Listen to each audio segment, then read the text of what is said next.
Hello. So, the question this morning is marijuana addictive? I have some emails popping up. I'm just closing them, and my answer is yes. But all right, it works on a different part of the brain. Wait for it. Works on a different part of the brain, like eating, or it's addictive, like junk food. Right? So you might hear, I can drop marijuana anytime, and that's kind of true. But it's like when you smoke marijuana, it doesn't, if there's heroin addiction, and it lights up a different part of your brain, right? Wait for it. And then there's like alcoholism, it lights up a different part of your brain, right?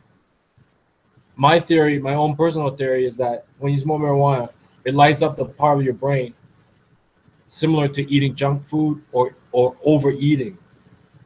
So is it addictive? It's it's like, well, and smoking lights up a different part of your brain still, right? But is marijuana addictive? Well, is like eating junk food addictive, or eat overeating addictive? Because it's like this: a lot of people smoke marijuana when they have nothing to do, like they have free time. It's the same as like um, eating junk food or being a couch potato. And it's like, oh, that's not. It's a serious problem. I kid you not, a serious problem, because it's not like it doesn't look god awful, right?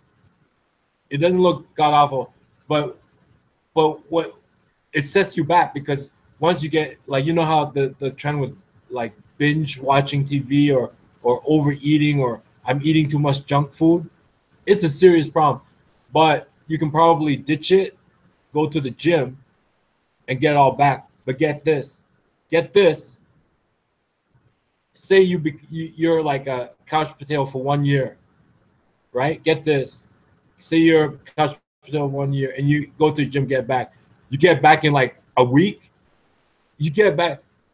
It probably takes you another year to get it back. So it's serious like that.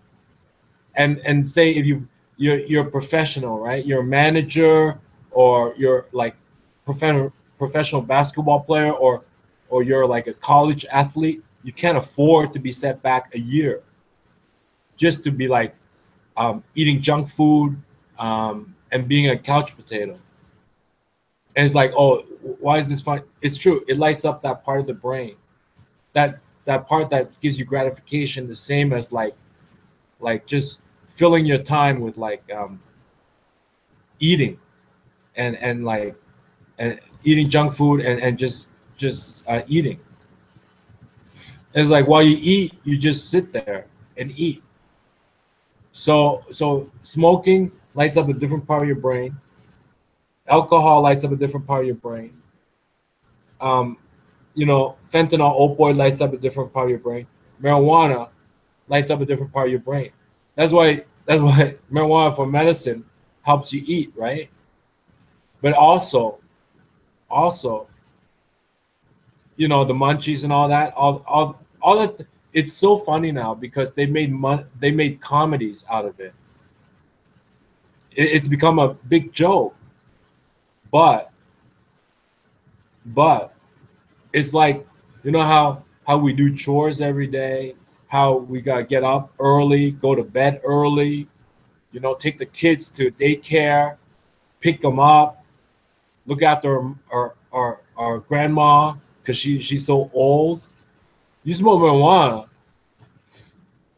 um, and some people just can't handle like smoking marijuana and doing all those things. It will set you back some, and then you have to go to the gym to shed all those pounds, or you have to like start putting your life in order. It doesn't happen overnight when you do that. So it's addictive like that. Time will fly by, but you can probably drop it. But then you have to go back to the gym.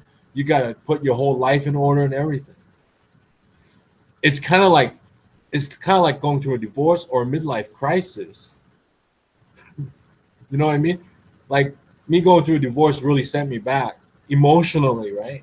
And then I had to check my head, like, what do I want to do at this point? It's like going through a fucking divorce. You know, after a year of like binge drinking or not binge eating, or being a couch potato. I shouldn't use the word drinking. I mean, you know, marijuana advocates, they're so like, advocates are so like, just get it right, get it right. Like, you know, that was a typo, okay? I, I, I don't prepare scripts for this shit. But I'm saying smoking marijuana is like, activates the part of the brain that's like eating. Now, if you don't need it, and all of a sudden you're just binge eating after work, instead of like thinking about how to get promotion, thinking about how to advance your qualifications, taking care of your elderly parents, it becomes a problem. You can ditch it, but then it'll take you a year at the gym, a year on the treadmill, a year to catch up. So it can be a problem. For some people, it is a problem. You know, like hoarding. You know, hoarding? Like, what's hoarding? It's like, why is there a problem? I just take my junk and I put it into the recycling bin. Why is hoarding a problem? For some people, shit like that's a problem. And so marijuana smoking, when you got a lot of free time, you know, before they're 21, half the population has tried it. But by the time they're 21, fuck, eh? You can't afford it. You can't, time-wise, you can't afford to. So they just let it go.